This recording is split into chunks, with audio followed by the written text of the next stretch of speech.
సారంగాపూర్ మండల కొనాపూర్ గ్రామంలో 10 లక్షలతో 1, వడ్డెర కాలనీ గ్రామంలో 10 లక్షలతో 1, రేచపల్లి గ్రామంలో 20 లక్షలతో 2,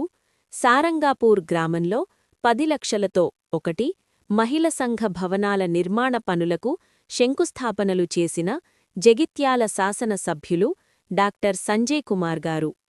ఈ కార్యక్రమంలో ఎంపీడీఓ సలీం, సర్పంచులు ఆకుల రమేష్, పల్లపు మాధవి, బాపిరాజు బాస మహేష్, అరుణశేఖర్, ఉప సర్పంచులు కిష్టయ్య, లావణ్య మల్లేశం, ఏడమల నరేందర్, లచ్చయ్య, మాజీ జెడ్పీటీసీ మనోహర్ రెడ్డి, సీనియర్ నాయకులు రాజేందర్ రెడ్డి, కోల శ్రీనివాస్, మల్లారెడ్డి శేఖర్ గౌడ్, రాజేశం, సర్పంచులు సొల్లు సురేందర్, మ్యాకల శేఖర్, చిరంజీవి, పుష్పనాథ్, రమేష్, గంగారం, ఏఈ రాజమల్లయ్య, ఏపీఎం చంద్రకళ,